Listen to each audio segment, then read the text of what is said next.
kakih odgovornih mest, ki se že tudi več časa ukvarjajo s to problematiko in tako bomo združili naše znanje in naše sposobnosti.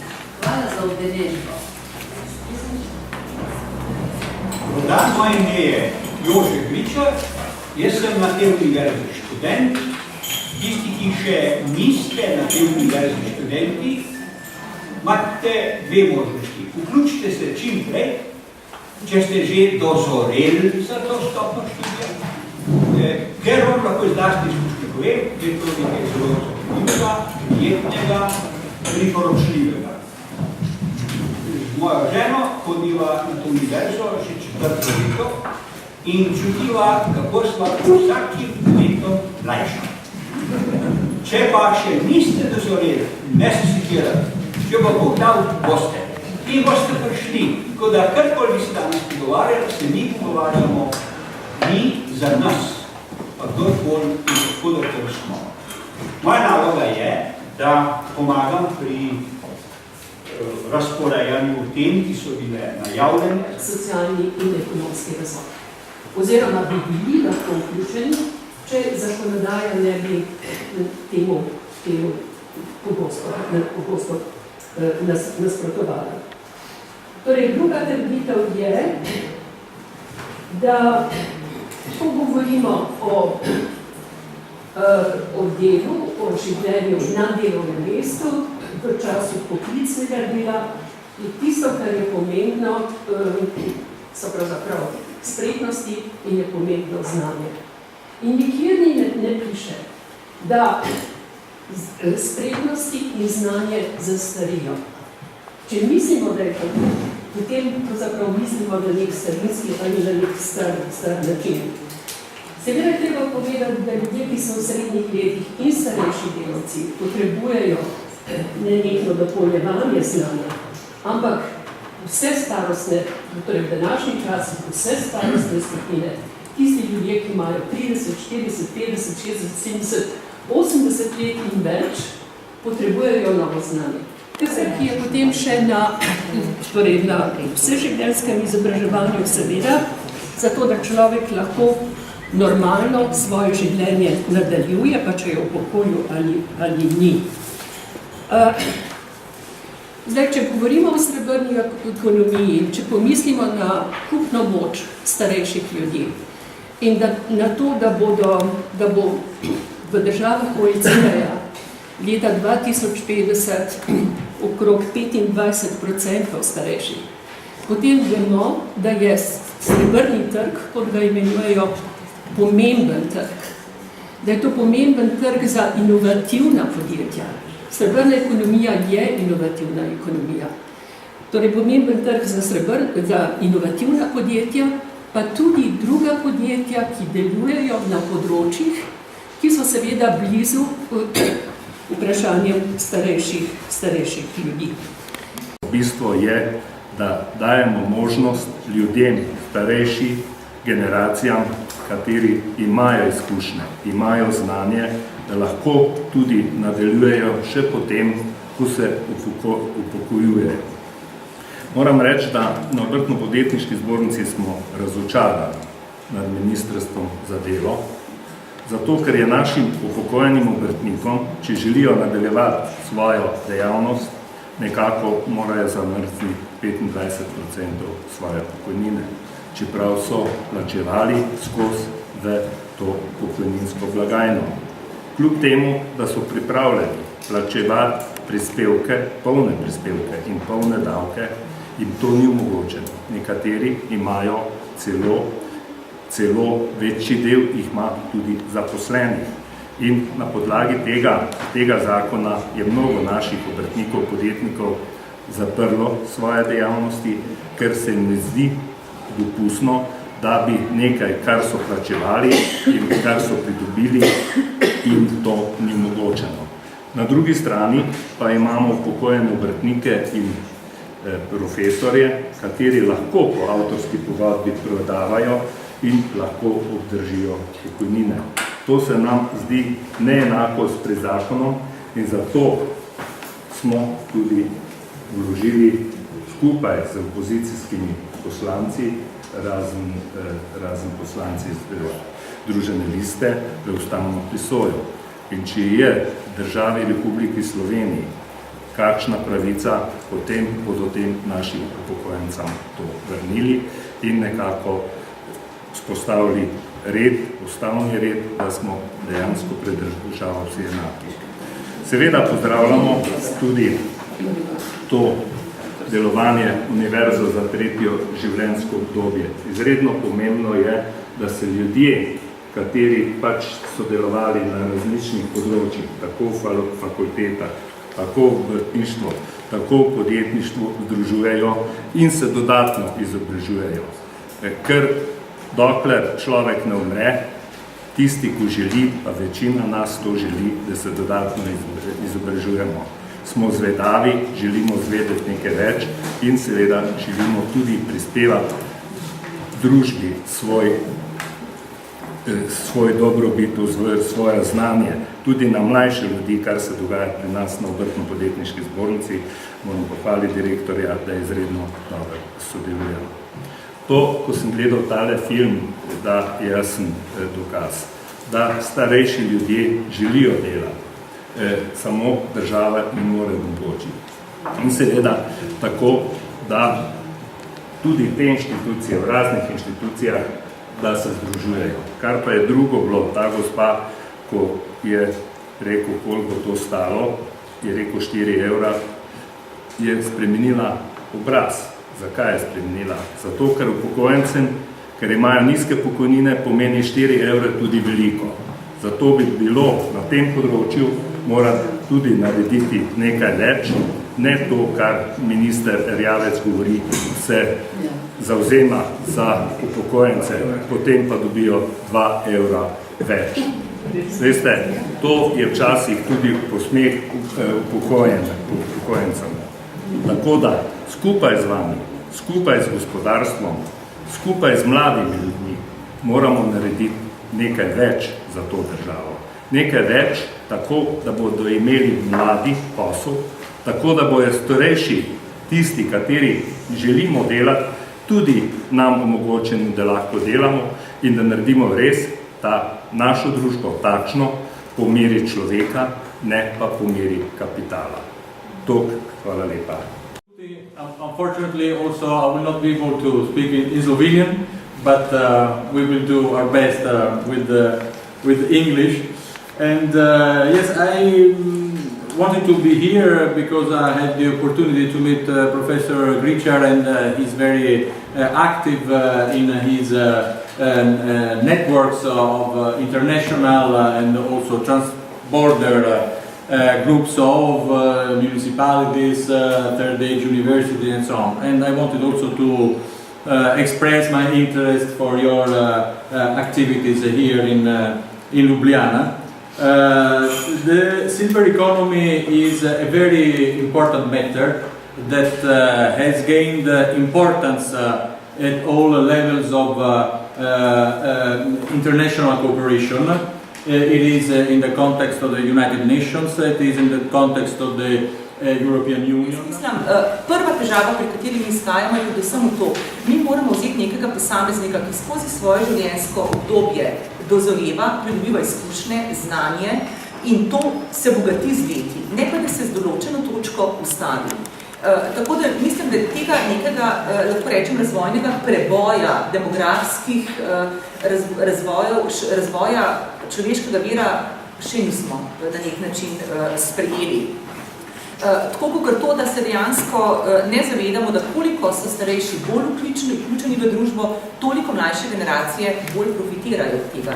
Več dobijo nekega prenosa znanja, nekega mentorstva. Skratka, gre za nek najbolj naraven prehod znanja od starejše na mlade generacije, ki je pri nas na nek način že docela zamrlo. Kolikor se trenutno še dogaja neformalno na ravni posameznih podjetij, kjer smo predvsem v okviru recimo določenih industrij mi uradno šole zaprli, recimo primer je papirna industrija in se dejansko lahko izvaja nek prenos znanja, bodi si od starejšega na mlajšega v podjetju, ali celo tako, kot je bilo zdaj pred nekaj leti, da so kaj v Avstrijo in se pravzaprav v nekih šolah učili tisto, kar so k nam prinesli.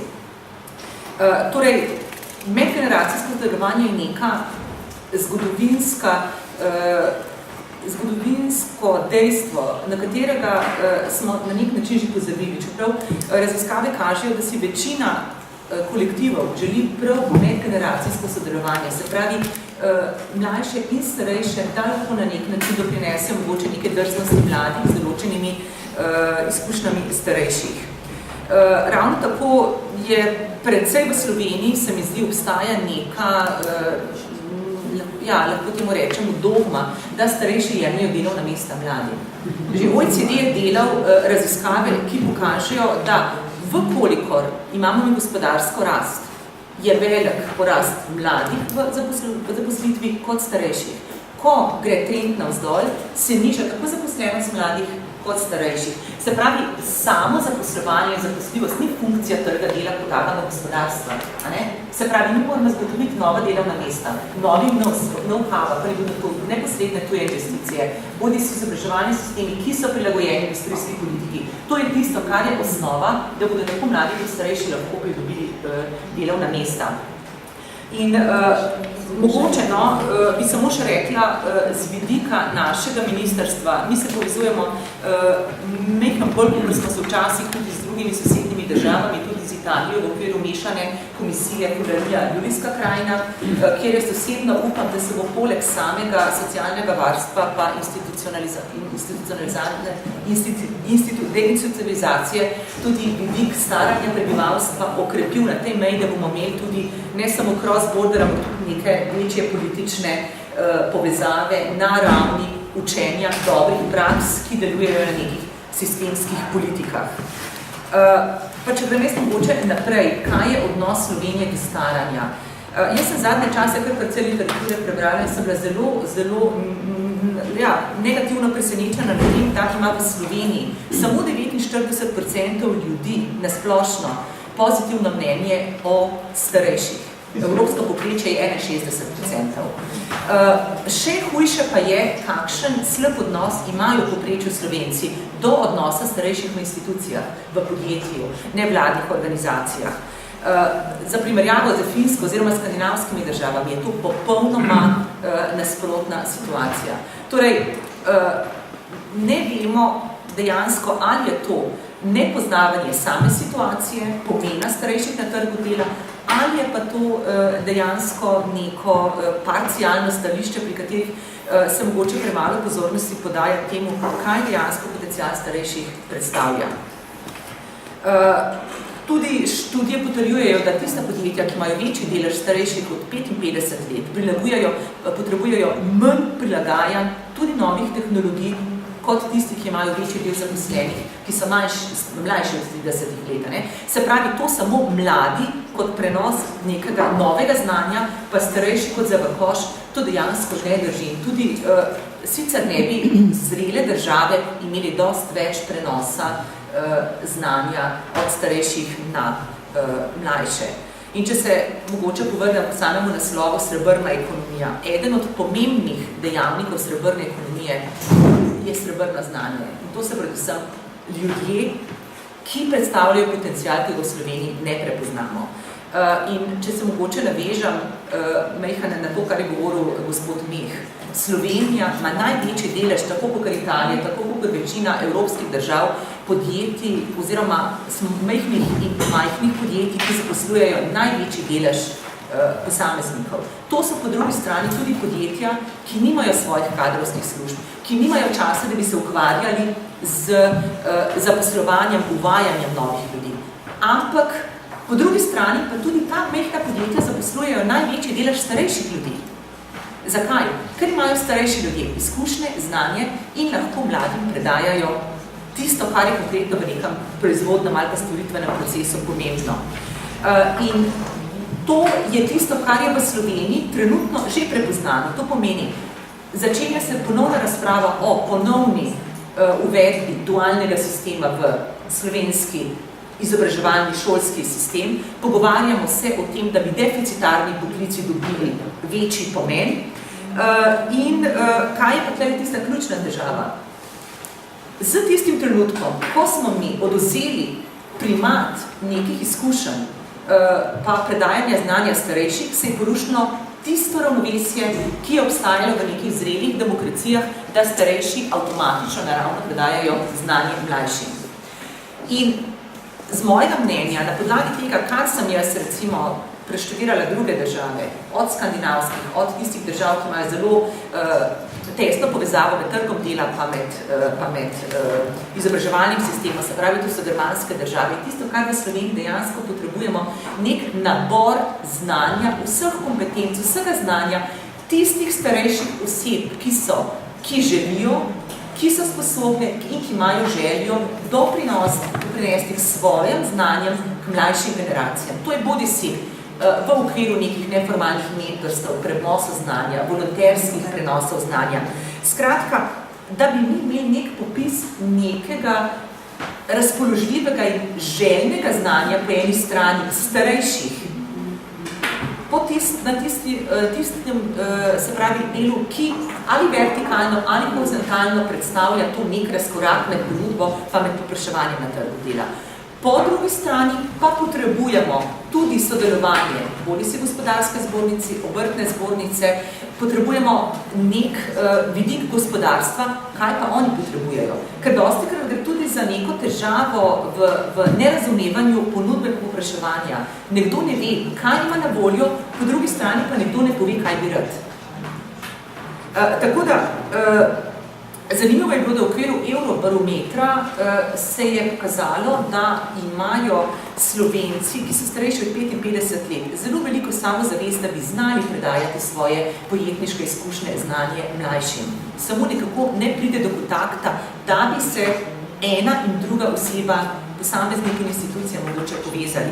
Tako da tisto, kar bi bila moja mogoče želja v prihodnje, vem, da se je to v okviru ZDUS-a že parcialno razvijalo kot ideja na posameznih nekih posvetovanjih, mislim, mogoče tudi gospod Hidrič povedal še kaj o tem, da bi dejansko pri nas bi bilo pomembno, da bi imeli neko neodvisno platformo z bazo razpoložljivih strokovnjakov, tistih oseb, ki želijo predajati znanje, tistih profilov, ki so deficitarni in po drugi strani povezavo s tistimi institucijami, ki imajo željo, da bi te storitve prevzemali.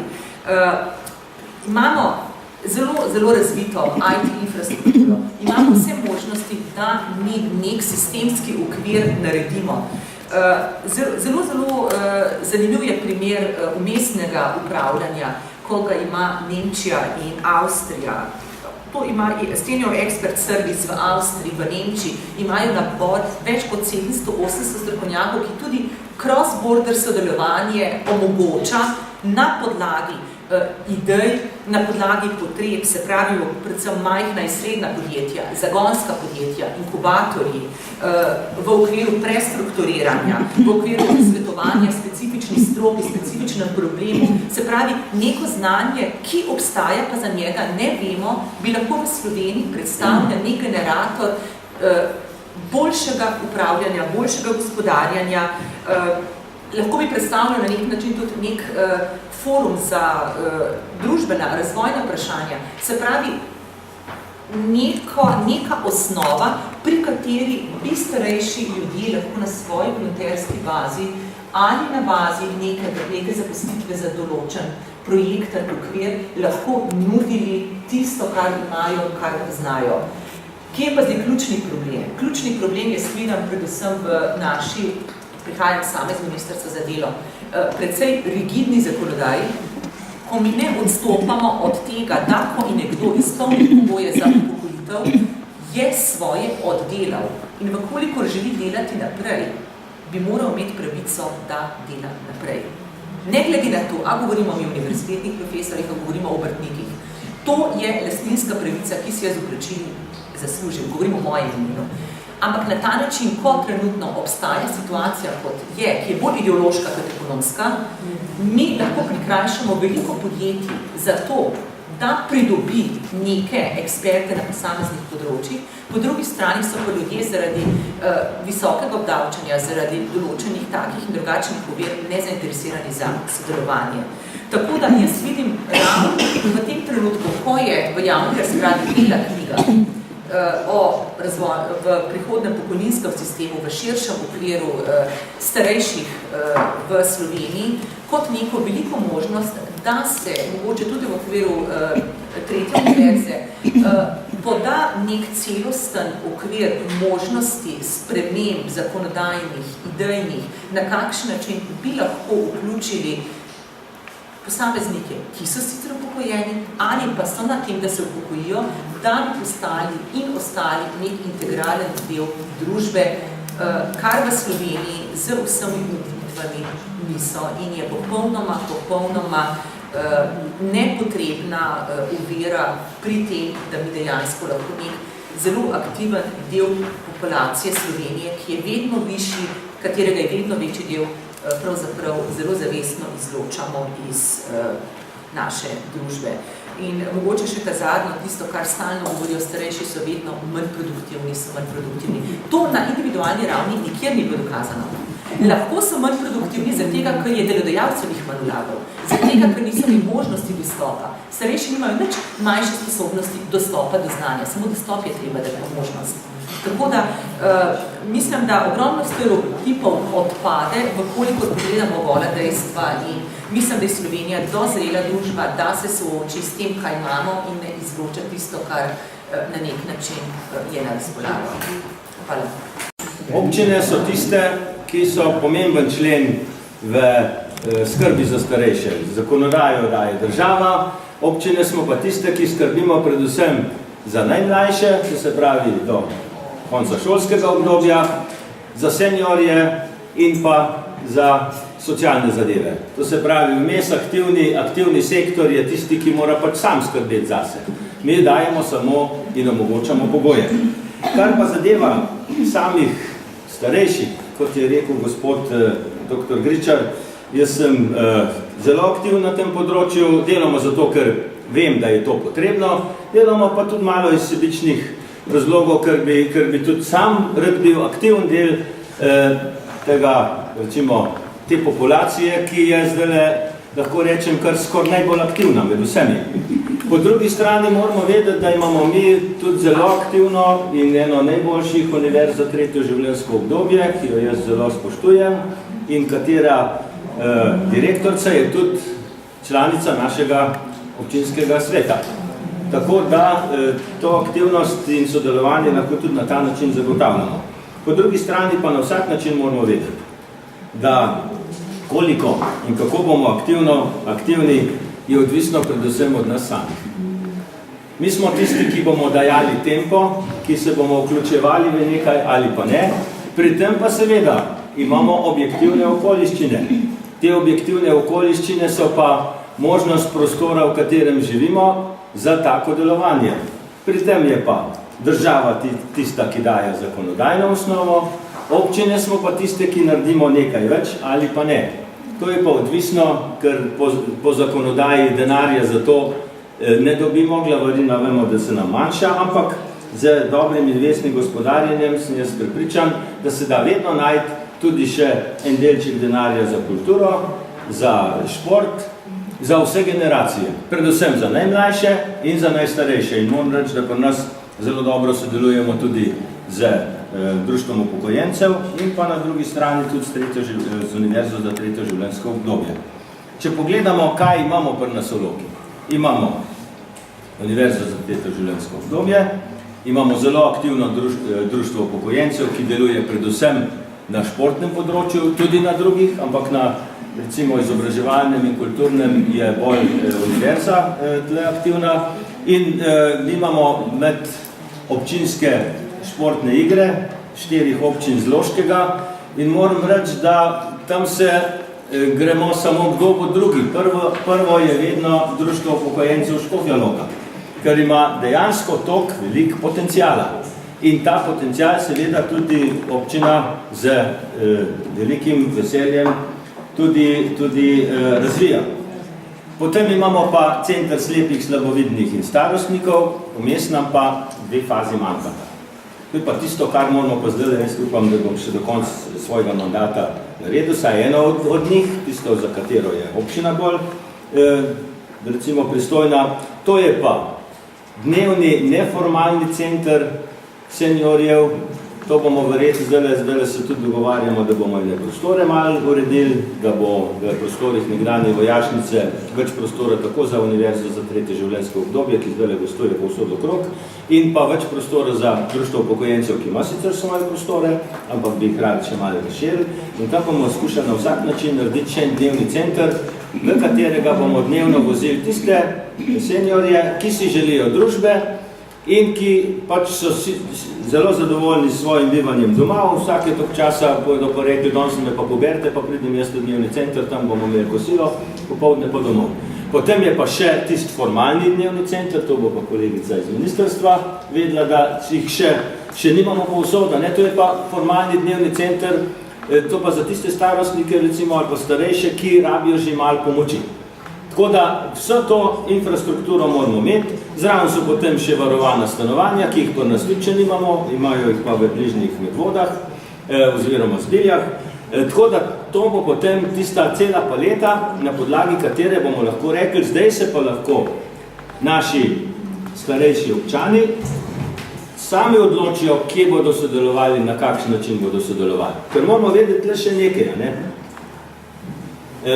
Država je tista, ki mora dati in zagotoviti vsem enake možnosti, enakopravne.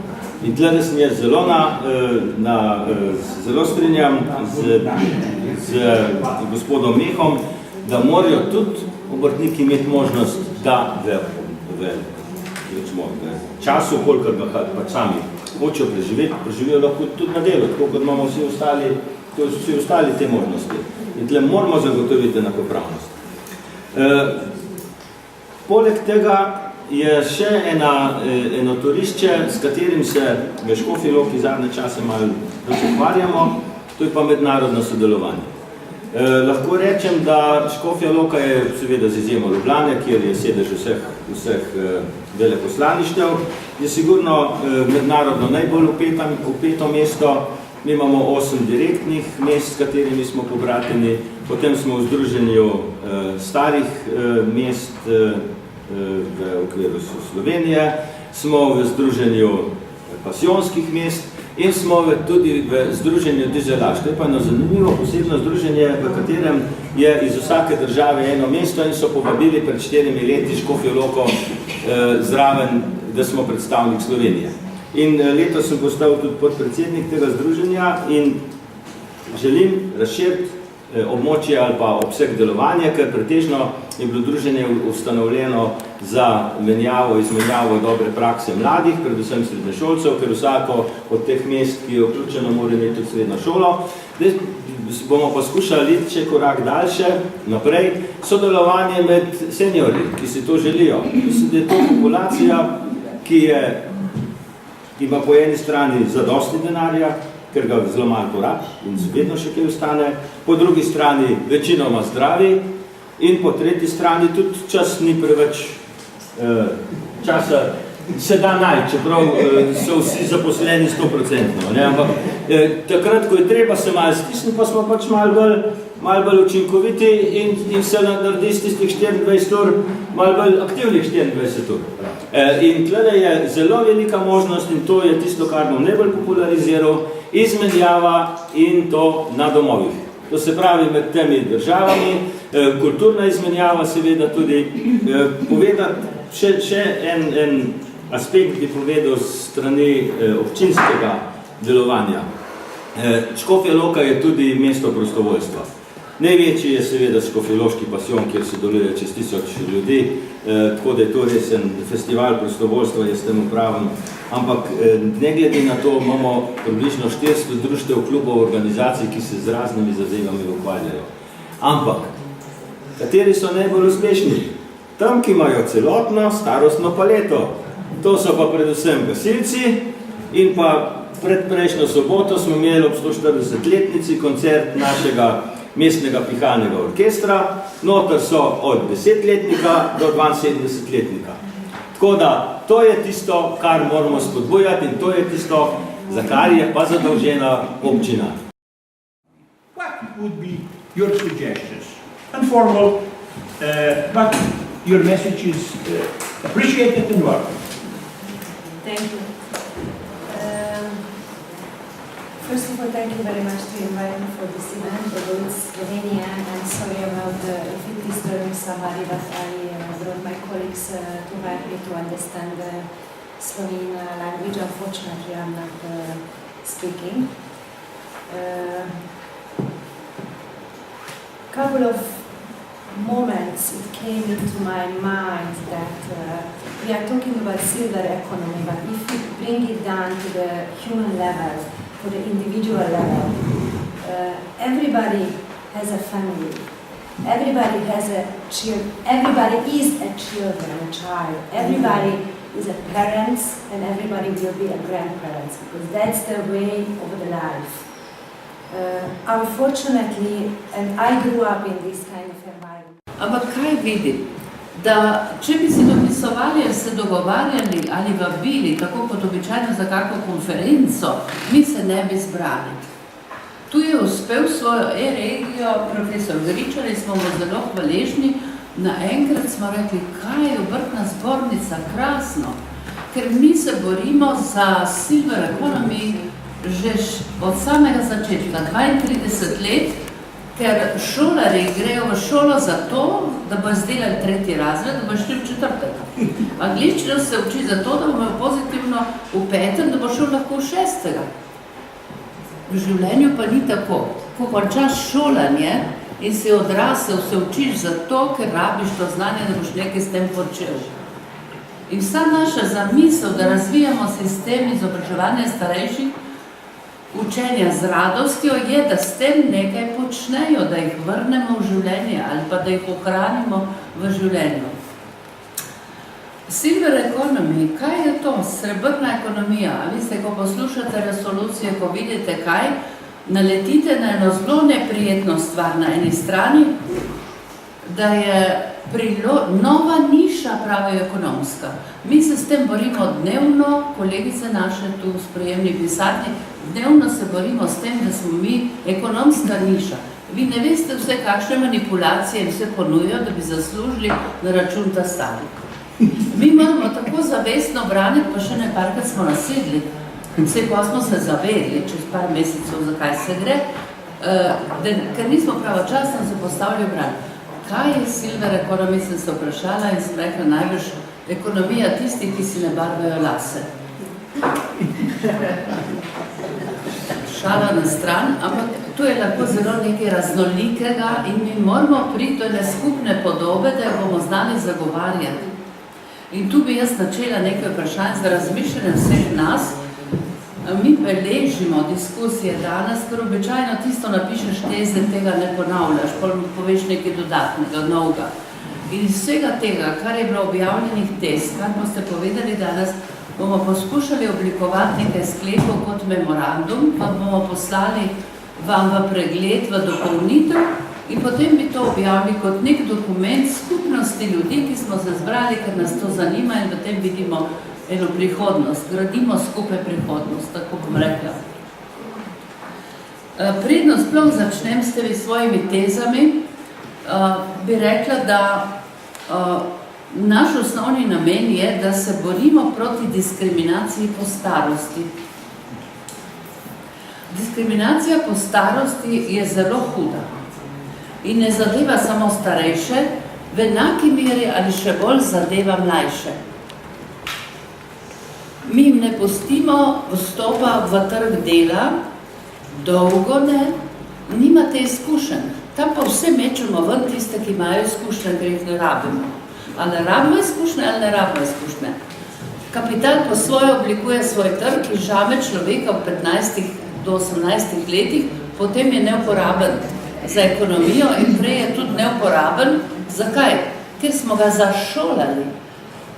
Mladi so zašolani, zgubijo 20 let svojega življenja zato, da delajo tisto, kar jim rečemo, da morajo delati. Učiti se na pamet, mehanično, vse tisto, kar jim mi predpišemo, drugi od zunaj, država jim predpiše.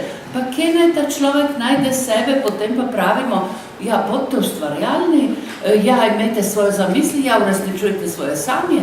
Kdo si pa upa sanjati po 20 letih zašolanosti? Od vrtca naprej mi poskušamo vrtce narediti kot šole, da imajo neke prave programe, da bojo prav delali, kaj so to pravi, ne bojo se igrali.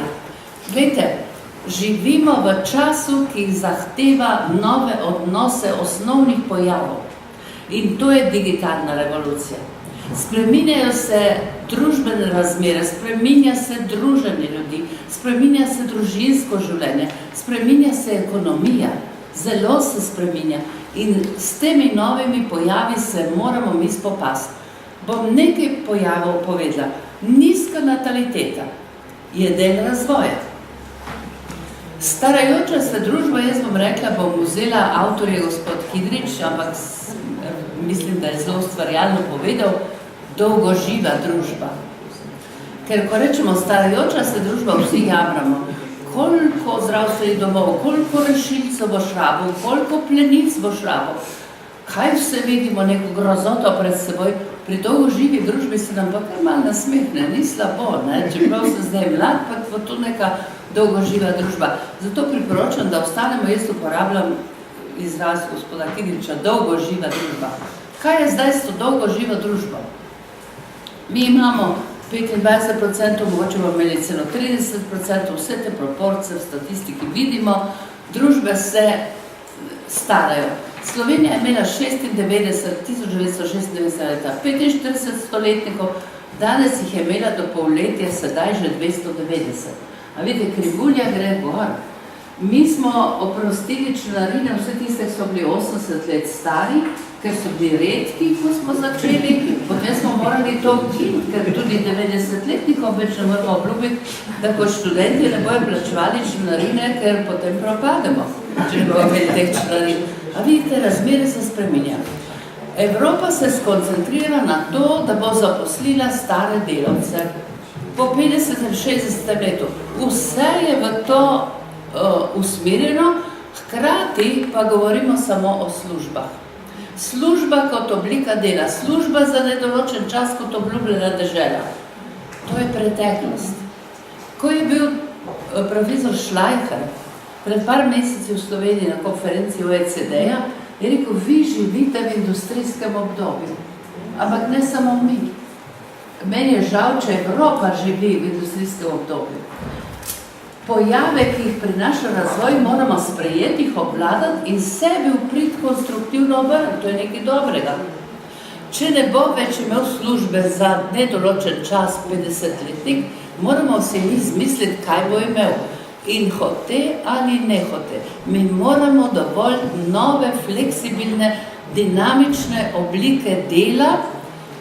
Enako pri socialni varnosti. Spominjam se člankov magistra Zupančičeve, ko je pisala o flexicurity. Fleksibilna varnost. Varnost je v nas, če smo dovolj fleksibilni, če smo dovolj zaposljivi tu in tam in ne vem kje, če znamo dovolj planirati svoje finance, če znamo na pravih mestih vlagati in tako dalje. Pojavljajo se novi izrazi, novi pojmi. Ali pa drugega naj. Edutainment. Education in entertainment, zabava in izobraževanje. No, mi lahko rečemo, da na Univerzi za tretje življenjsko obdobje imamo to, smo uresničili. Učenje z radostjo. Vsak, ki pride, hoče znati, hoče se naučiti, ni ga treba posiljevati z nečem.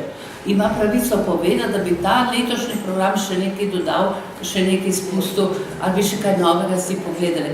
Se pravi, da so ustvarjalec tega, kar se uči. Vidite, in eden od teh pojavov je tudi dolgoživa družba.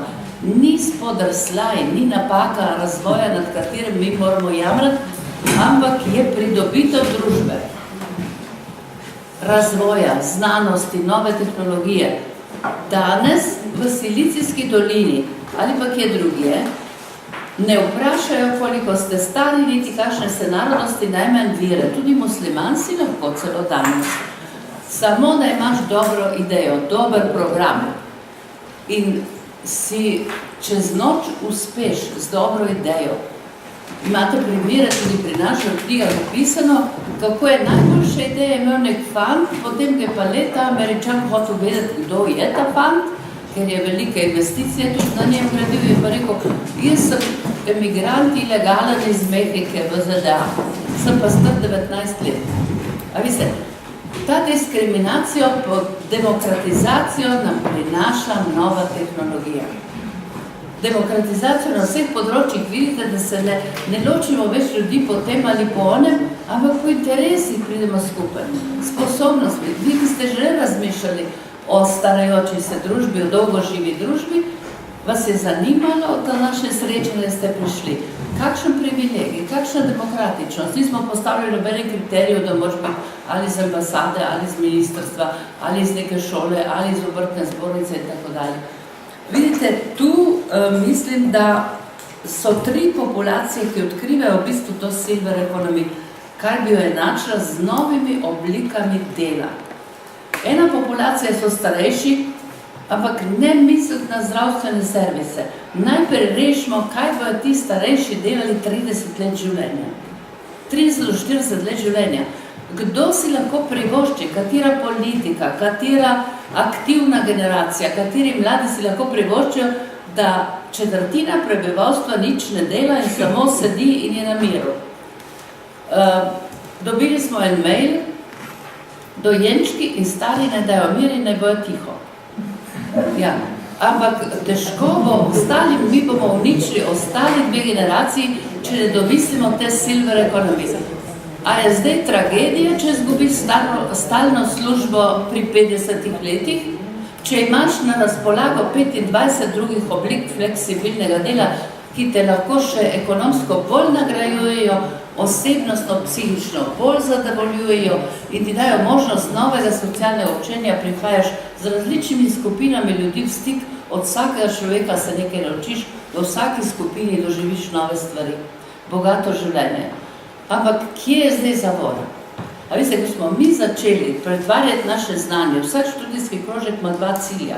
En je dejavnost, poraba znanja, en je mentor mora misliti na to, en je pa da se naučijo, pa preveriti, kaj smo se naučili posamezni semester. Ko smo 87 leta sodelovali s skupino študentov na ekonomski fakulteti, absolventov, da ustanovimo neke vrste študentske servise za starejše, kjer bojo razne kratke oblike dela. Jaz rabim za 2 meseca to, mi kdo pomaga, jaz delam ta projekt, mi kdo pride lahko pomagati, plačam. To se pravi, povpraševanje in ponudba se sreča na enem mestu, kar ni težko danes z računalniki in vsem. In to so bili navdušeni fantje in mi smo verjeli, zaupali in smo rekli, to bo krasno. 2 sistema boste začela delovati sporedno. Znanje, učenje, stiki med ljudmi, hkrati pa delo, dejavnost. Mi smo imeli leto dejavne starosti. Je pustilo kakšne posledice v Evropi? Po tem letu nihče več noče govoriti o dejavni starosti, ker ne vemo, kaj bi to bilo, pa ne vemo, kaj bi s temi 30 let, 40 let živečimi odraslimi, kaj z njimi narediti, ker nimamo še izdelanega pogleda na to ekonomijo, ki je fleksibilna za mlade in za starejše, mora taka biti in za brezposelne. 3 plasti prebivalstva morajo odkrivati to silver, srebrno ekonomijo, imenujemo srebrno, ker mislimo predvsem na starejše.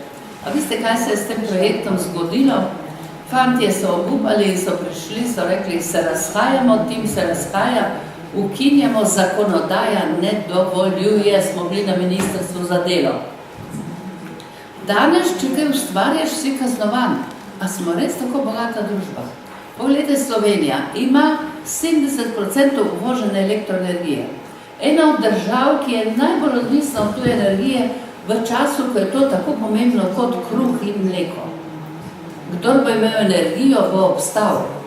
Nimamo nacionalne politike energetske, to se pravi, nam ni jasno, kaj so cilji, in tam se znajde nek elektroinženir upokojen in postavi na sončno energijo malo elektrarno.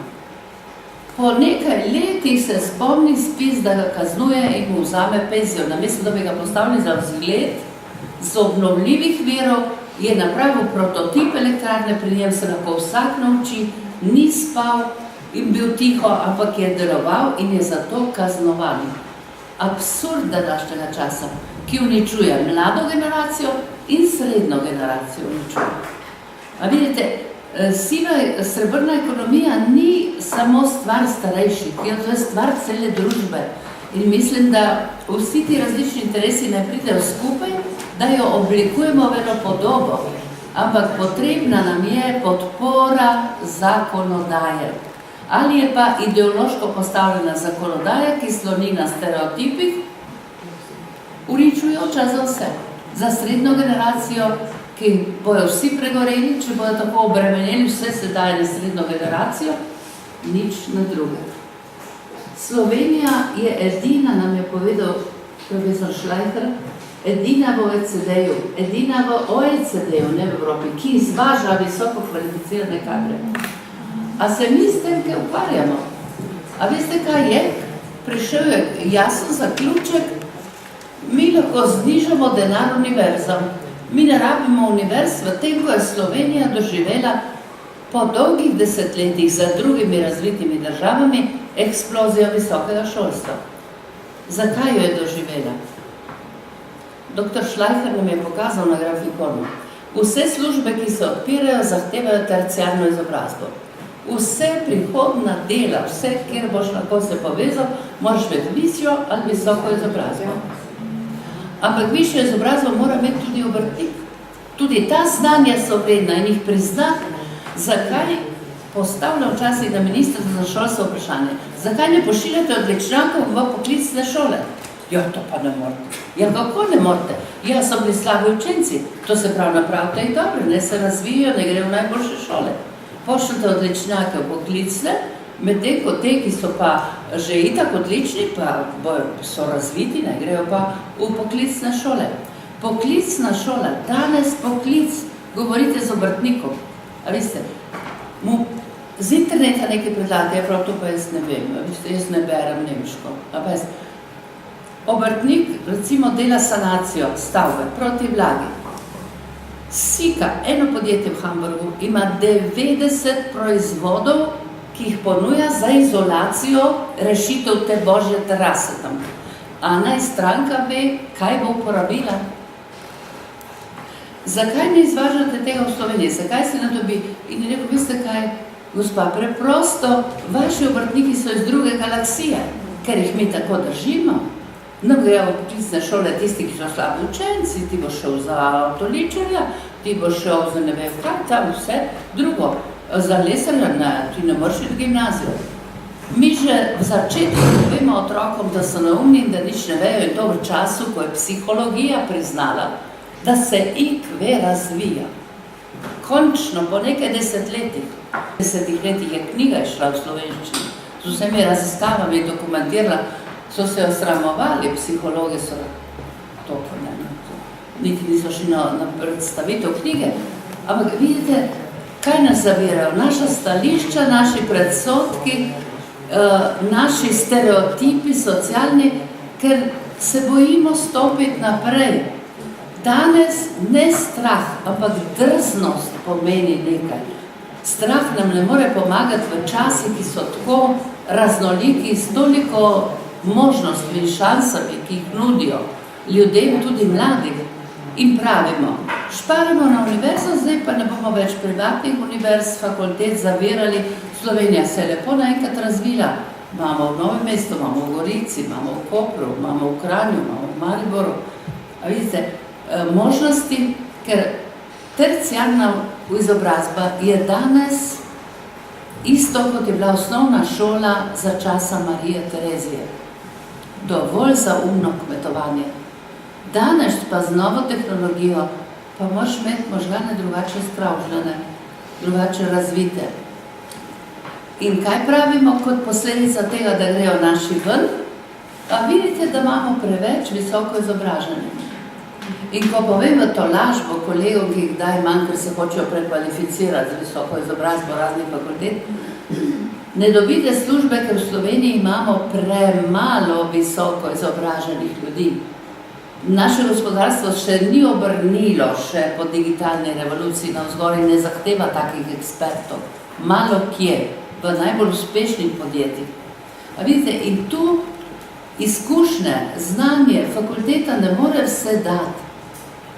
Potrebno je to socialno učenje in sodelovanje med generacijami. Tako kot je gospod ambasador Trekino rekel, daj dam, odnos je daj dam in ne da mi preprečujemo, da starejši kaj dajo, to je 25%.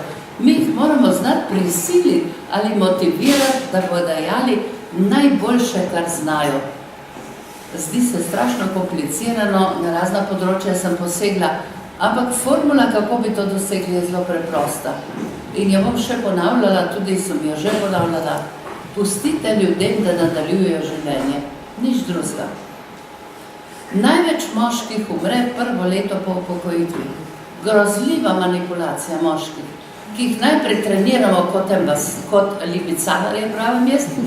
Poklic, ja, zdaj ga pa ni poklica, status imaš po poklicu. Ja, kaj potem? Ja, nimaš drugega, kot da umreš.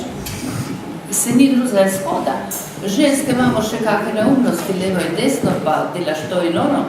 Ampak najbolj kruto je za moškega. Isto, tudi za ženske, nekatere sem gledala kirurgino na onkologiji, do 30. mesecu je operirala, prvega naslednji mesec ni imela ne sester, ne pacientov, ne sob, ne vizite, ni vedela, kaj se bo. A veste, mi lahko pustimo, če človek ve, da bo lahko nekaj počel, si zametke pripravlja, kot ste vi, gospod župan, rekli. Saj v mislih že prej, kaj bom počel. A veste, jaz sem velikokrat, ko sem predavala na fakulteti, jaz sem morala se držati študijskega načrta. Ni me ravno vse zanimala, pa jaz sem morala to spredavati, da so na izpitu znali. Ampak na tihem pa se nekako grem v penzijo, kdo si knjige pušča tam, se bom pa z disleksijo ukvarjala, ker mene zanima, zakaj ljudje ne berejo. In so čudovite stvari odkrila, koliko so to pametni ljudje, pa nič ne berejo. Zakaj ne berejo in tako dalje, ne? Ampak, a veste, na tem področju, kjer delaš srcem, lahko nekaj daš od sebe. V službi ne moremo, nismo mogli vse srcem delati. Delček mogoče ja, ampak vsega pa ne. In tu ta silver economy bi morala biti tista, ki bi največ dajala. Največ dajala. Vidim pa tudi pri mladih, pri diplomantih, grejo nekam na razgovor in vprašam, a ste šli, zdaj tam delate, ste se dogovorili, ne, prav, tja pa ne bi šla. Ne bi se v tem kolektivu veliko od sebe dali. Ne. A ni pošteno do sebe. To se pravi, da tudi mladi vejo, da bojo morali toliko dati od sebe, da je pogoj, da se dobro počutiš. Da delaš srce. Današnje delo zahteva dušo. In mislim, da jo imajo in mladi, in upokojenci, da se lahko razvije ena prava podoba srebrne ekonomije, ker ne moramo reči, da je dorečena, ampak če poskušamo in mislimo zdaj, največja cokla se kaže v zakonodaji. Tako kot je gospod iz obrtne zbornice povedal, tako lahko tudi drugje. Vidimo, da bi morala zakonodaja stopiti iz prejšnje ideologije in priznati fleksibilne oblike dela. To je za umetnike, to so SP-ji, vsi zapirajo. Ker vsaka druga oblika dela je kaznovana z dodatnimi prispevki, razen zaposlitve. Ampak to je industrijsko obdobje. Tudi ta isti Šlajfer, ker to je zelo razvito oddelek in z ogromno podatki razpolagajo v OECD-ju, je rekel, je bilo vprašanje, ali se bo delovni čas krajšal, ker se je z 12 ur na 7 naprej. Je rekel, predvidevamo lahko, da v novi informacijski družbi bo služba tako eno uro, to, kar pojmujemo pod službo. In a vidite, koliko omejitev je in tega, tisti otroci so bili rojeni po letu 2000, napovedujejo, da bo kdo morda kdaj par let v življenju bil v službi. Nekje. A vidite, kako se stvari spreminjajo te paradigme in znotraj tega mi gradimo, vseh teh zunanjih determinant, mi gradimo to srebrno ekonomijo za vse, ne samo za tiste, ki se nabagvajo las. Hvala lepa. Torej, sistemi socialnih varnosti so nastali in bili odgovor na industrijsko družbo. Ampak to so bili odgovor na industrijsko družbo. Zdaj pa je druga družba. Ali je digitalna, ali je dolgoživa, ali je karkoli že. Drugačna je. Drugačna je, sistemi socialne varnosti, pa kadar se začenjajo spreminjati, postanejo predmet političnega in ideološkega boja. In ta politični in ideološki boj, na žalost, pri nas pripelje do tega, ne da gremo en korak naprej, pač da gremo en korak nazaj. Če smo že slučajno kdaj naredili kakšen korak naprej, zato ker so bili časi dobri, pa ni noben opazil, da je to bilo spremenjeno. Potem pridejo malo slabši časi. Kakšen je odgovor socialnih sistemov na slabše čase? Gremo nazaj. Ne gremo naprej. In to velja, zdaj bom rekel, za pokojninski sistem, ki sem ga res spoznal zelo dobro. To velja za zdravstveni sistem. To velja za neobstoječi sistem dolgotrajne oskrbe. Ja, dajmo nekaj narediti, kakor je bilo. Kakor je bilo, ne gre več. In tu seveda zdaj, kaj pa naj naredimo kljub vsemu? Zdaj, smiselnosti ne moramo kar tako spremeniti, to je polnoma jasno. Tudi ni ministrstvo za miselnost, tako da bi rekel, njim dajmo nalogo. Ne, tega ni. Ena stvar je, da bi res morali, tudi se mi je zdelo tako fino, da se je tokrat omenilo, ta socialna znanja, ta komponenta družabnosti ali pa družbenosti, pravzaprav ne bi znal točno poimenovati, te socialne veščine. To je bilo povedano, malo premalo je teh socialnih veščin prenešenih zdaj v družini, zaradi tega, ker ni več teh trigeneracijskih združb. Ne. Ampak vse socialne veščine se moramo učiti povsod, ne samo v družini, tudi v šoli.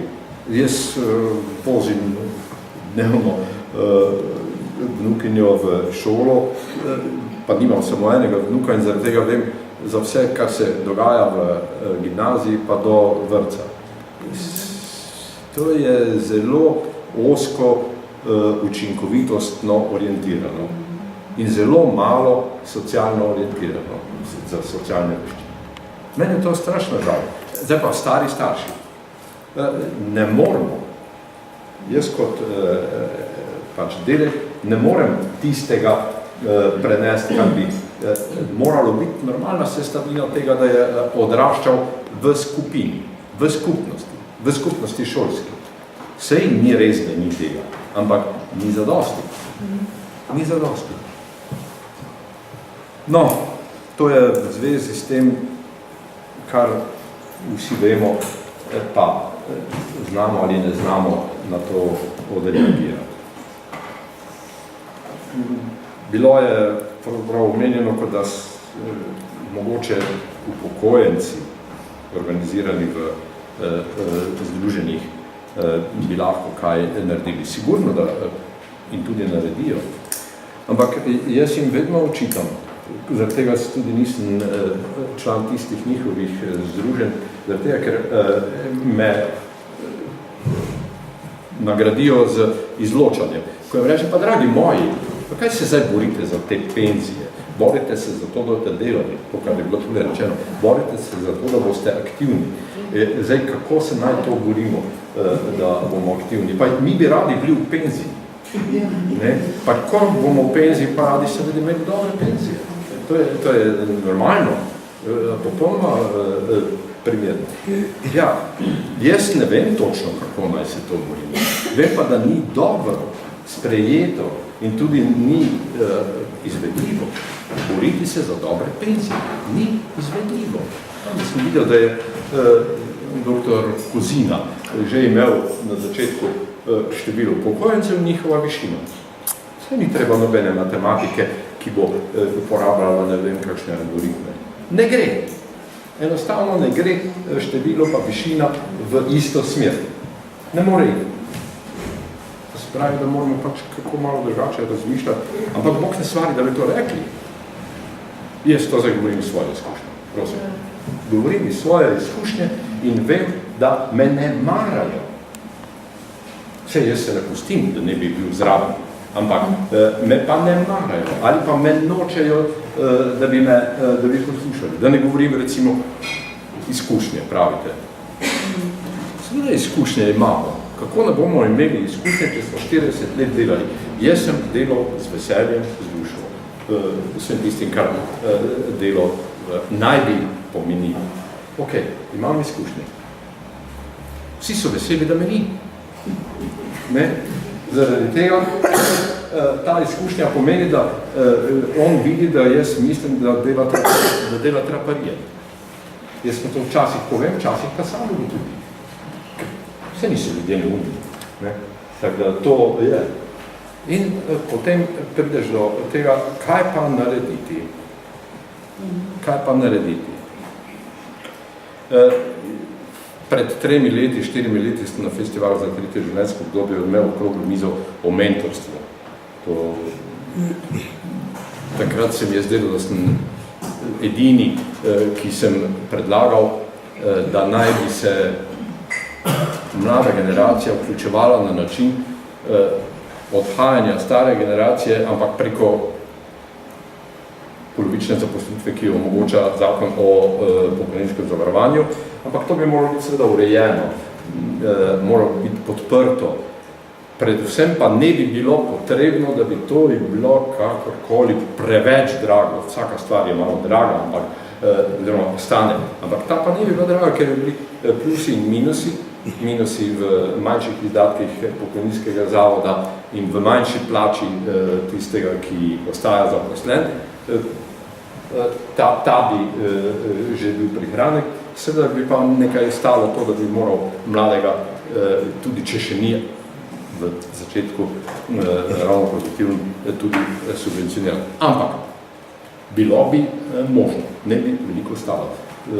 Ne bi zajedlo v tisti dohodek, ki ga ima posameznik v takšni meri, kot zdaj zajeda sprememba statusa aktivnega na upokojence. No, se pa sem videl, da to se tudi drugot in ravno Italija, sem mislil, da bo to povedal. Italija je predlagala pred 2 leti, da bi takšen zakon sprejeli. Ne bom rekel, da je mogoče zakon ali kaj drugega, torej takšno ureditev sprejeli. In zdaj ne vem, kako so naredili v glavnem. To še vedno ostaja vprašanje. Mladi težko vstopajo, stari imajo težave, ko izstopajo. Ali imajo težave zaradi tega, ker vstopijo v novo situacijo, ali zaradi tega, ker ne morejo več ostati v delu. Dve težavi sta, no to dvoje je treba zdaj skupaj spraviti. Ne da se na ta način, da bi zdaj jaz še ponovil, ali pa bolj tisti članek, ali pa karkoli idejo razvil. Več ne smo biti. To, da je zdaj ta silver economy, to je en del tega. In jaz upam, da bo tako naprej. In tudi zaradi tega sem se potrudil zraven. Res ni bilo tako, da bi me kdo zdaj vabo. Videl sem, da je in sem rekel, pridem. Ker je zadeva interesantna. Ker je interesantna, bom pri tem ostal in upam, da boste tudi drugi in da bomo lahko kaj naredili. Hvala. Druga zadeva, ko sem jo pa hotela tukaj omeniti, je, jaz sem zdaj sodelovala v enem projektu Lifelong Learning Erasmus+, 6 držav nas je bilo, Inclusive Human Resource Management. Ravno bom rekla, ni bila tematika, kaj po tistem, ko nekdo po delu, ko gre v upokojitev, ampak je bila tematika, kako sodelujejo starejši in mlajši v okviru organizacij, se pravi v času dela. Pri starejših imamo 55 let in nad, mlajši pa do 55 let. Moram reči, da lahko samo potrdim to, kar je kolegica z ministrstva rekla, da obstajajo zelo močni stereotipi pri nas, zelo negativen odnos do starejših, da jemljajo delo mlajšim. da nimajo kadrovski delavci v večini podjetij, ki smo jih uspeli zajeti v raziskavi, nobenih strategij, kako delati z starejšimi. Našli smo pa en primer izjemno negativne prakse v kontekstu, da strategija obstaja. Gre za večje podjetje v Sloveniji, kjer imamo opravka pretežno z žensko delovno silo, kjer so težja dela, prenašanje zabojev in tako dalje. In strategija je, da jih po 50. letu začenjajo pomagati dajati na bolniške, da so dolgo časa na bolniških in da grejo čim prej v penzijo. To je edina strategija, ki smo jo zasledili kot negativno. Pozitivne v kontekstu, da bi recimo imeli neke seminarje za te starejše, kako se vključevati potem v neko delo po odhodu iz penzije, v Sloveniji nismo zasledili.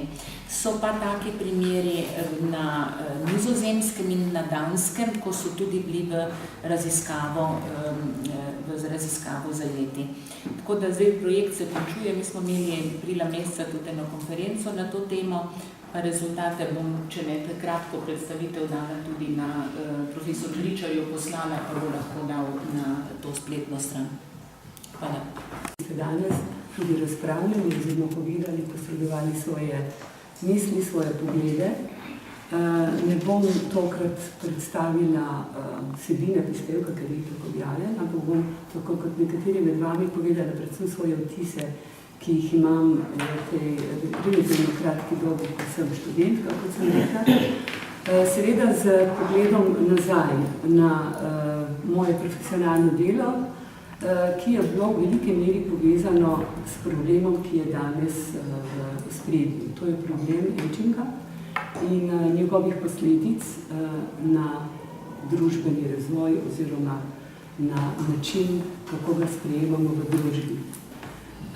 In moram reči, da sem se na področju, kjer sem, kot sem rekla, dolga leta profesionalno delala, ravno tako srečevala z problemom ekonomskih in socialnih posledic demografije, ki je neke vrste grožnja za gospodarski razvoj, za pritiske na javne finance in seveda posledično je to rezultiralo v stalno prisotni nuji, ki je še danes v vseh družbenih dokumentih zelo v ospredju, to je nuja čim prejšnje celovite reforme socialne varnosti.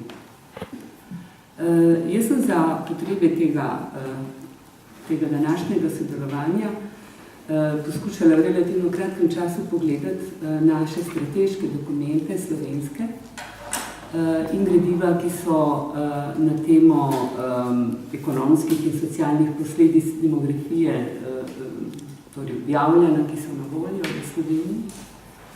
In moram reči, da je v naših strateških dokumentih pretežno prisotno ravno to, o čemer sem sedaj govorila. Torej te negativne posledice, ta grožnja, ki na nek način sooblikuje skozi obdobje gospodarske krize zadnjih 6-8 let, tudi neke vrste medgeneracijsko nasprotje. In to vsekakor za vključujočo družbo ni dobro in verjetno upamo, tako se bo v naslednjem obdobju spremenilo z vložki vseh tistih, ki lahko k temu prispevamo. Med njimi je, po moji oceni, lahko tudi Univerza za tretje življenjsko obdobje.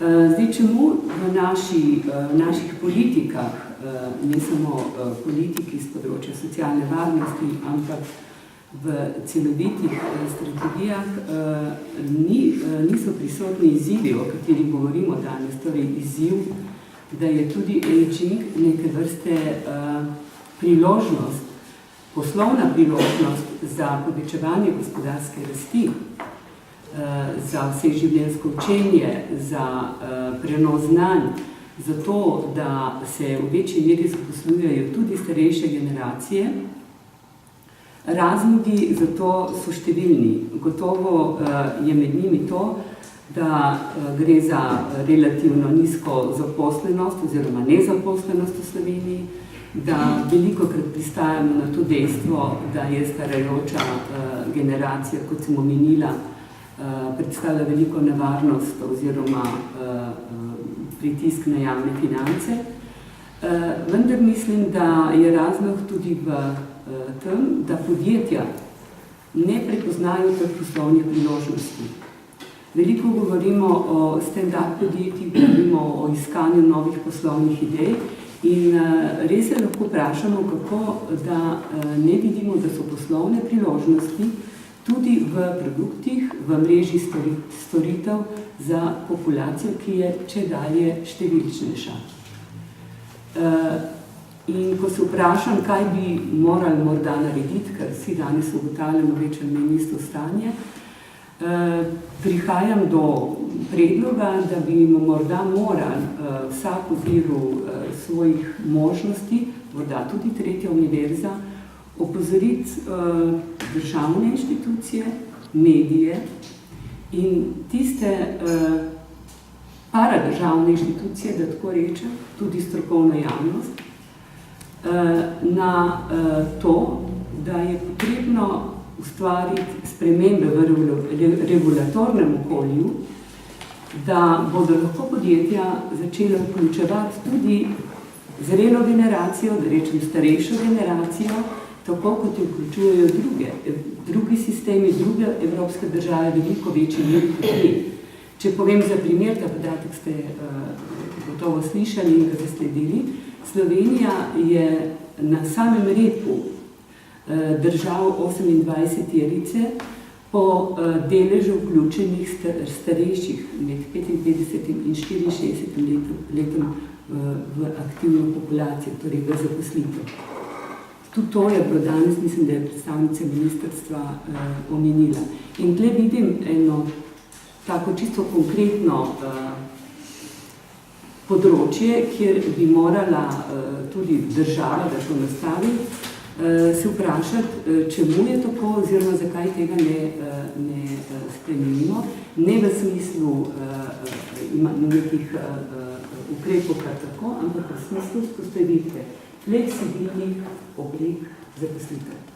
Zdaj, gospod Hidič je ponudil še v svojem prispevku možnost 4-urne zaposlitve, ampak vemo, da v drugih državah obstojijo še številne druge oblike zaposlitve, redne, čas krajši od polnega, pogodbene oblike.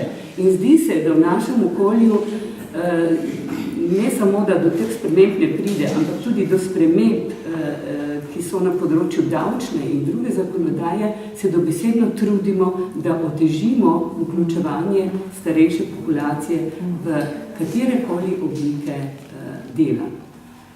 To je recimo ena od predlogov, da se dejansko opozori na to, da v bistvu je to tako za mlade, kot je bilo rečeno, in za stare dobesedno slabo.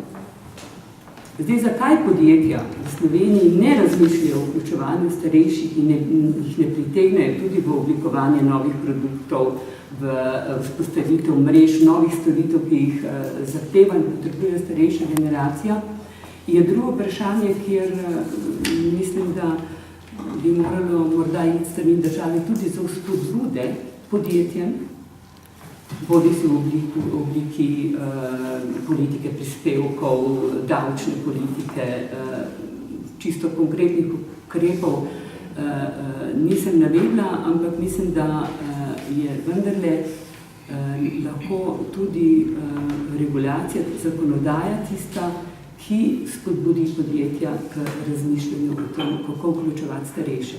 In to, kar mi da, sem tudi končala, to, kar mi da pa na nek način, ko pregledujem obstoječe strategije, mislim, da mogoče se pa bo v Sloveniji še zlagoma kaj spremenilo, je nova finančna perspektiva, danes ni bila omenjena, ampak vendarle partnerski sporazum med Slovenijo in EU-jem za obdobje 2014-2020 s svojimi prednostnimi področji, številnimi ampak predvsem tistim, ki je osredotočen na prednostno področje vseživljenjskega učenja in razvoj mrež za starajočo populacijo, daje celo vrsto projektov, ki jih lahko Slovenija izkoristi, torej izkoristi finančna sredstva v pogoju, da te projekte, ki so vsebovani, tudi seveda prijavi in izvaja. Ne samo to prednostno področje, ampak tudi regionalni razvoj, ker je namenjenih, mislim, da 34 milijard evrov sredstev, je tisto polje, kjer bi lahko Slovenija zelo aktivno participirala in prispevala k vključujoči družbi. Nenazadnje regija je tisto področje, kjer se ljudje srečujemo z vsemi problemi demografskih sprememb in vsemi potrebami ljudi. V svojem ustnem prispevku torej se bom fokusirala tudi na delo, pravzaprav osnove dela, ki mi je bilo pred kratkim na univerzi zaupano. Ampak vendarle nekaj besed v začetku o dogodku, o katerem sem pisala. Gre za srečanje študentov italijanskega jezika naše univerze s kolegi iz tretje univerze iz Krmina. Skupaj smo se dobili, srečanje je bilo prvenstveno družabno, pogovarjali smo se vse mogoče, lahko bi se rekli, fajn smo se imeli. Ampak vmes smo pa vendarle namenili nekaj besed tudi resnim temam oziroma izmenjavi izkušenj in poznavanja, kako deluje naša univerza in kako deluje njihova univerza. Tako da je bilo tudi iz tega področja zelo koristno, da ne omenjam tudi navezovanja stikov in nadaljnjega sodelovanja. No, in nenadoma tedaj k meni pristopi predsednik njihove univerze in mi začne seveda v italijanskem jeziku razlagati, kako oni delujejo, kako so organizirani.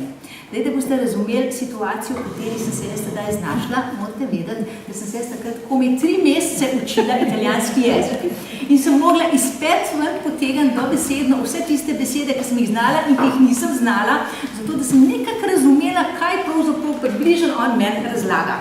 No? In potem vmes je prišel tudi do tega, da je povedal, s katerim letom oni sprejemajo študente. In on uporabi besedo dičoto. Zdaj jaz v tistem mojem bornem znanju se pa to bi mogli biti 18, pa to ne more biti, tako mladih ne morejo sprejemati, 80 je pa preveč. In sem bila že jezna zopet sama nase, da sem spet zmešala italijanske številke. No in ko je do konca tega, grem k svoji profesorci, Katarini Koren in povem, slišala sem, da je rekel, da jih sprejemajo z 18 letom, to ne more biti. Pa me je pomirila, da sem kar prav razumela, ker jih res sprejemajo pač s to starostjo. Zame je bilo to tedaj velikansko presenečenje, zdaj ne bi bilo več. Nenazadnje sem danes slišala dr. Gričarja, ki je razložil, da če sodeluješ na tej univerzi, se pomlajaš. In te ljudje so očitno že dolgo časa bili, da so zdaj že prišli do 18. Tako da bo zanimivo gledati, kaj bo z njimi čez 18 let. Ampak tudi brez heca, zdaj me to ne bi več presenetilo, ker sem nenazadnje že spoznala. Tudi na naši univerzi so taka medgeneracijska povezovanja, da ne omenjam simbioze, ki tako vsi poznamo, ne? Tako da, poleg tega sem pa v svojih raziskovanjih odkrila, da pa recimo na Češkem, obstaja celo formalno imenovana univerza za stare starše in vnuke. In na tej univerzi se povezujejo dejansko stari starši, vnuki in učijo. Enkrat eden uči, ta drugega, uči, potem pa obratno in tako nekako sodelujejo. Da je zelo uspešna zadeva in da se veliko ljudi v tem razponu udeležuje. Je pa to en od mnogih projektov češke kolegice, naše znanke ali pa sodelavke naše univerze, gospe Dane Štajnove. No in to gospo je tudi vodstvo naše univerze povabilo k sodelovanju oziroma k medsebojnem sodelovanju in izmenjavi izkušenj. No, tako da iz tega naslova se je do sedaj razvilo že določeni stiki, določene ideje, namere in nenazadnje tudi vključevanje naše univerze v torej projekt oziroma asociacijo EURAC. To je, torej skratica stoji za, torej ime je Evropska federacija za starejše osebe. Vključuje pa ta federacija različne države iz Evrope in pa skupni imenovalec organizacij, ki se znotraj udejstvujejo, je, da se ukvarjajo pač s seniorji. No, iz Slovenije torej Slovenija je v to že vključena preko Zveze društev upokojencev. In zdaj tečejo tudi že priprave oziroma aktivnosti, da se bo v to federacijo vključila tudi Slovenija, oziroma naša univerza. Dr. Štajnova, inženir Štajnova, je v tej federaciji, torej ima funkcijo generalne sekretarke in iz tega naslova je seveda zelo aktivna in pomaga tudi nam. Poleg tega pa se zdaj vračam zopet na njeno dejavnost, dela res na zelo veliko projektih, med njimi je lansirala tudi enega zelo zanimivega in sicer recipročna izmenjava se imenuje. Pelje ga že približno 25 let in v okviru tega projekta vabijo torej kliniški kolegi iz 3. univerze, predstavnike študente in vodstva drugih podobnih univerz celega sveta, tako da so v teh letih organizirali že 37 izmenjav. Pomeni pa, da recimo povabijo, prvi so bili iz Bostona ameriški študenti in predstavniki in so prišli k Čehom na obisk. In so se tudi, bilo je družabno druženje, pa tudi seveda strokovna diskusija o tem, kaj počnejo, kako počnejo in na ta način si nabirali dodatne izkušnje, dobiš ideje, kaj bi še tudi tematike, kakšne vključiti in tako naprej. In potem zgleda to tako, da recimo prišli so Američani k Čehom, Čehi so jih gostili na svojih domovih, so si jih med sabo razdelili, naredili so tisto večerjo, pa še kakšni izletek, pa tako naprej, to se že napraskam na nekaj, skrb sestavš in je to bilo, potem so pa vrnili obisk in so jih Američani gostili. Tako da v bistvu glavni strošek so pravzaprav prevozni stroški, pa dobro, pogostitev, kolikor jo je pač treba. In ta ideja se torej širi, skratka, tudi na druge države in nekako so zdaj torej prišlo do tega, da prihodnje leto bi naredili to izmenjavo med slovensko, torej tole našo Ljubljansko univerzo in pa Čehi. Tako da na tem bomo naprej delali in se pač trudili, da bo zadeva uspela in pa seveda, da bomo potem tudi mi aktivni še naprej tudi z drugimi univerzami. Kot rečeno, vse z nekaterimi, recimo Karminsko, smo te odnose, pa še s kakšno drugo tudi že navezali in da bomo povabili, skratka, vse študente, ker ni važno, kaj študiraš. Važno je, da si tukaj, da si pripravljen, da si pripravljen sodelovati, se učiti oziroma spoznavati nove ideje in to vključevati naprej v delo 3. univerze in jo na ta način tudi bogatiti. Tako da na ta način bi jaz današnjo prezentacijo zelo na hitro zaključila in vas povabila seveda tudi vse k sodelovanju v teh izmenjavah in pa seveda kakorkoli bomo naprej zadeve zapeljali. Hvala za pozornost. Šla sem v Slovenijo iz Makedonije, iz Skopja pred mnogimi leti in zato me je profesor Gričar spodbudil in mi dal temo o priložnostih LE sodelovanja z Univerzo za 3. življenjsko obdobje v Skopju, odkuder sem doma. Jaz nisem imela povezav stikov z Univerzo za 3. življenjsko obdobje v Makedoniji, v Skopju, nisem niti poznala jih, a vendar sem vseeno preko seveda interneta lahko prišla do stikov z direktorjem te univerze in ga pobarala o tem, kaj o tem misli. Takoj se je pohvalil s tem, da je že nekaj let, že od leta 2009 sodeluje z univerzo oziroma z inštitucijami v Sloveniji, v Ljubljani. Bil je že na obisku na univerzi za 3. življenjsko obdobje v Ljubljani, pa tudi udeležil se je festivala za 3. življenjsko obdobje in tudi pripeljal skupino Makedoncev, ki so se udeležili festivala leta 2012. Seveda vse to je bilo potrjeno tudi v razgovoru z direktorico univerze v Ljubljani.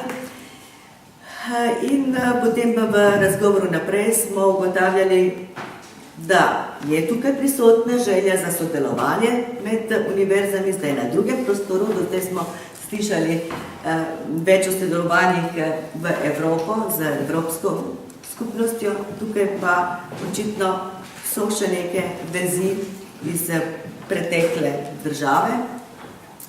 V razgovoru z gospo Aljano smo prišli ona je prišla pravzaprav do predloga na vprašanje, kako bi nam pa informacijska tehnologija pomagala, da se vzpostavi neko in nadaljuje sodelovanje. Idejo je dala, da bi naredili spletni portal, na katerem bi bile zastopane ne samo ti dve univerze, ki bi sodelovali, ampak vse univerze za tretje življenjsko obdobje v regiji Zahodnega Balkana ali pa z drugimi besedami v deželah nekdanje Jugoslavije. To je predlog, pravzaprav, ki ga podajamo s tem prispevkom in potem naprej smo ga preverili in je bil potrjen strani dr. Krajnčeve in tudi dr. Findajzen ga je podprla kot recimo možnost za širjenje in najprej vzpostavljanje sodelovanja med univerzami v tem našem prostoru in tudi širjenjem na celem prostoru, postavljanje torej to sodelovanja, ki bi, želimo si, nadaljevalo se v pravo sodelovanje, v konkretno, v tem smislu druženja in medsebojnih spoznavanj. Zaradi tega, ker izkušnje univerze za tretje življenjsko obdobje, ki jih ima v sodelovanju, v mednarodnih svetovanjih na našem prostoru, so zelo pozitivne. Namreč že vrsto let in tradicionalno sodelujejo z univerzo v Zagrebu. V zadnjih letih se to sodelovanje izvaja z obiski skupin. V zadnjih 2 letih je skupina vrtnih prostovoljcev iz Ljubljane obiskala svoje kolege v Zagrebu in pri tem so obiskali botanični vrt, kjer so študentje, ne so se samo družili, ampak študentje so predstavili svojo dejavnost in dejansko nastopili v vlogi predavateljev. In seveda obisk se je obrnil naslednje leto, da so hrvaški študenti oziroma Zagrebčani prišli v Ljubljano in vloge so se obrnile. To, take vrste druženje nas študente postavlja v aktivno vlogo. To je več, kot pa, da se učimo. Ampak mi zdajle tudi lahko predavamo in smo bolj aktivni kot samo študentje. In se mi zdi, da ta oblika delovanja, ki nam ga je omogoča sodelovanje med različnimi univerzami iz različnih okolij, nam nosi eno novo kakovost v našem življenju, da bi morali storiti na tem, da sodelovanje, najprej sodelovanje, razvijamo po sodelovanje, v katerem bomo mi študentje aktivni. Celostni pristop pomeni vključevati vse tiste, ki jih neka stvar zadeva. Ne samo zanima, zadeva, ker je treba najti tudi tiste osebe ali tiste skupine, ki so z neko fantastično idejo, kaj bomo naredili, prizadete, oškodovane.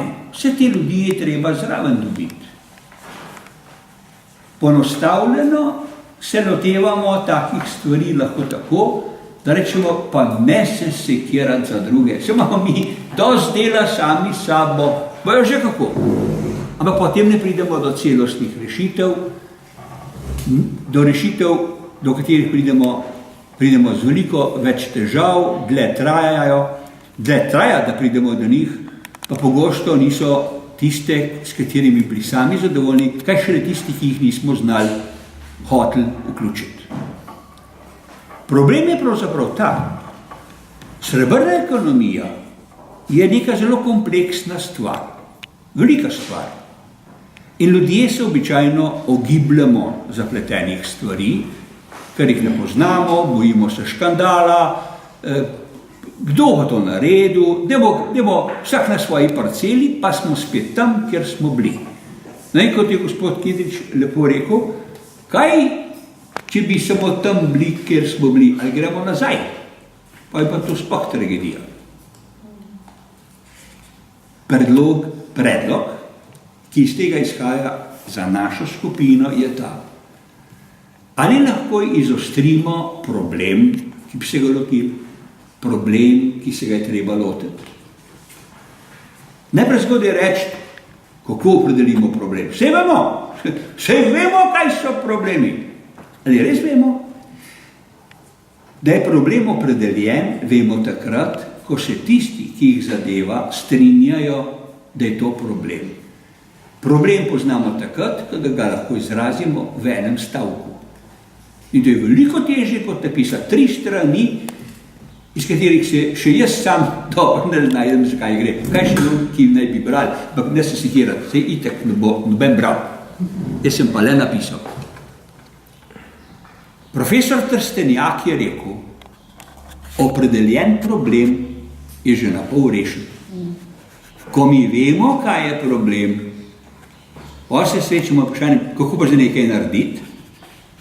Hudo je, če se gre v nejasno problematiko z reševanjem, ker je potem jasno, da bo veliko razočaranja, veliko izgubljenega časa, porabljenega denarja, nezadovoljstvo, ker seveda vsak imamo svojo predstavo, kaj je problem in kakšne rešitve rabimo, ker se nismo vzeli časa, da bi se zmenili, kaj je problem. Vse tisto zgodbo poznate, ko prijatelj zagleda na cest prijatelja, ki teče z biciklom, ves premočen, laufa. Prav, kam pa ti tako divjaš? Prav, tako se mi mudi. Je prav, pa, zakaj pa tečeš, imaš bicikl? Je prav, nimam časa, da bi na enega skočil. In to je resna stvar, da se mi ne vzamemo časa, da bi se zmenili, kaj je problem. Danes je bilo nakazali kar nekaj problemov, zato ne boš ni en sam problem, ampak je nekaj, ki zadeva različne ljudi. Sporočilo bi bilo, ne se bati zapletenih stvari. Ne se bati. So načini, kako se jih sistematično lotiti, kos za kosom narediti in ves čas vedeti, kam bi rad prišli. S tem v zvezi je predlog za to skupino, da bi rekli, a bi se mi lotili stvari, ki bi jih poskušali skupaj narediti kot prototipov. Ali je kdo od vas po osnovni izobrazbi strojnik? Elektro. Evo ga, ta živi. Tehniki, ali kdo arhitekt, gradbenik? Tehniki vejo, kaj so prototipi. V avtomobilski industriji si lahko predstavljate, da bi šli delati nov avto, kar tako, kam je eno fino idejo. Rekel, bomo s ponedeljkom kar začeli. Ob vseh mukah, ki jih v avtomobilski stroki imajo, da ne razvijajo nov model, se jim še včas zalom, pa leto, 2 za tem, ki model na trgu, rečejo 3 milijone avtomobilov nazaj, ker v enem delu avtomobila je en delček, ki vam bo najbrž pregoril, pa morate prijeti nazaj. Koliko to stane? Ampak oni vejo, kaj so prototipi. To je zelo konkretno. A bi mi lahko naredili, in če bi se zmenili, pa ga bomo, prototip fleksibilnega delovnega časa. Kako je to mišljeno prototip? Ja, da bi se zmenili, da bi to probali narediti z vednostjo ustreznega ministrstva, poizkusno, in vseh tistih inštitucij, ki bojo morda a priori rekli, to je brez veze, to se ne da, to se ne sme. Preverite, se piše v uradnem listu, to se ne sme. Da bi ignorirali, da se ne sme, ampak bi kar naredili poskusno za probati. Ne se bati, probati. Jaz sem se o teh stvarih veliko učil pri moji ženi, me veseli, da je danes zraven. Ona je oblikovalka. Ona je morala sodelovati 2krat na leto pri novi kolekciji. In kaj so oni naredili? ko so si zamislili barve, pa vzorce, pa model, so kar naredili, so kar sešili, so imeli posebno delavnico, pa so pa trgovskim potnikom pokazali, takole bi Gvant lahko zgledal, ne. Pa so pa rekli, ja, se to bi bilo v redu, so pa naročili. Koliko smo pa mi sicer v življenju vajen kaj probati, ali kar vemo, kaj treba, in če imate oblast, pošljšte k tank, ne? Tudi, če treba koga malo povoziti, če bo že nova noga zrasla. Probati. Ne se bati izraza, probati, poizkusiti. Ta kultura je veliko bolj prisotna v ameriškem izobraževanju kot v evropskem. Oni kar probajo, če ne gre, pa še enkrat. Če pri nas ena firma ne gre, a vidiš, vse smo vedeli, nikoli več, da se mi takega ne lotiš. Probati. Predlog bi torej bil, da bi si v prizadevanjih, zlasti tisto, kar je usmerjeno z dejavnosti univerze, rekli bi mi kar probali. Povezava z Makedonijo, povezava z nekaj bližnjimi državami, predlog enega poizkusa fleksibilnega časa. To je odvisno od tega, kaj mislimo, da je problem, kaj znamo narediti, kdo bi lahko pomagal, kdo bi kaj naredil, ampak povabiti tiste, ki jih to zadeva. Ta del bi končal z idejo odprtega inoviranja, open innovation. To je zelo zahtevna stvar. Vsi smo za inovacije, čeprav, kaj smo natančno pravzaprav ne vemo, kako bi se jih lotili. Tako inovirati. Za inovacije smo pa vsi, pa ja, zlasti če meni kaj ne škodijo. Ampak načelno seveda smo vsi sami. Open innovation je demokratizacija inoviranja, ki predpostavlja, da se povabi vse, ki lahko pomagajo.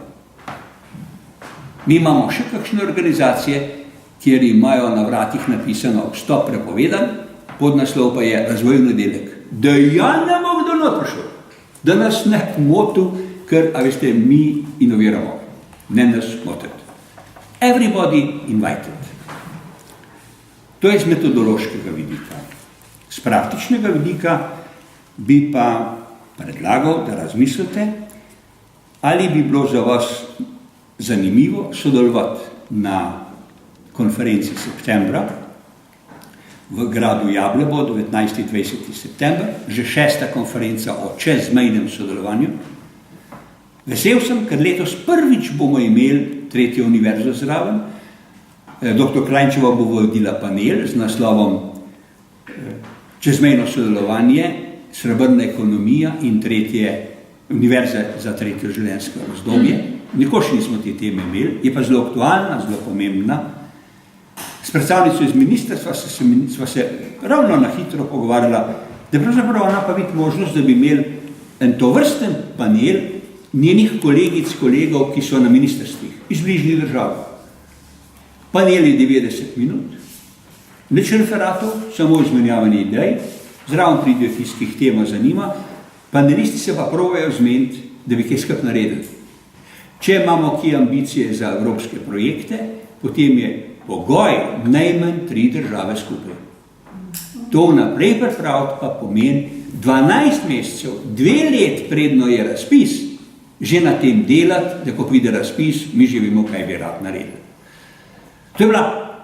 To je moj prispevek v okviru tistega, kar smo rekli za srebrno ekonomijo, pa 3. univerza, pa lotiti se velikih stvari, korajžno, postopno, skromno, mečkeno, s prototipom.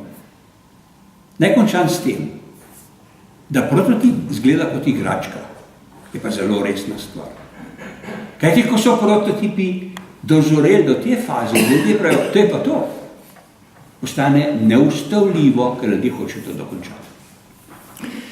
S tem smo zaključili ta del, ko smo rekli predstavitve naših prispevkov, sedaj pa odpiramo razpravo.